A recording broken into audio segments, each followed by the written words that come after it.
જવાન જય કિસાન. આજે અમદાવાદ જિલ્લાના દસકોઈ તાલુકાથી ડૉક્ટર સાહેબ અને એમના ભુવાજી અને બધાએ અમારા ફાર્મની મુલાકાતે આવેલા છે.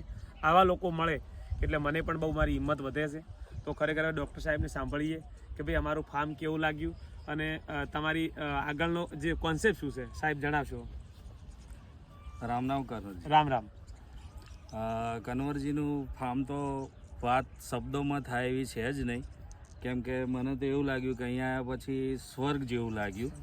અને આજના યુવાનોને મારો એક જ સંદેશો, હું 5 વર્ષથી જ છેલ્લા ખેતીમાં આવ્યો છું. મારી જે જમીન છે એની અંદર, અને મારે કંઈક નવું કરવું હતું. તો મેં વિડીયો દ્વારા જાણ્યું તો કનવરજીનું સારું એવું હતું. આપણા મોદી સાહેબે એમને એવોર્ડ પણ આપેલો છે, બરાબર. અને આજના યુવાનને એક જ સંદેશો કે ખેતી એ નિષ્ફળ વસ્તુ નથી.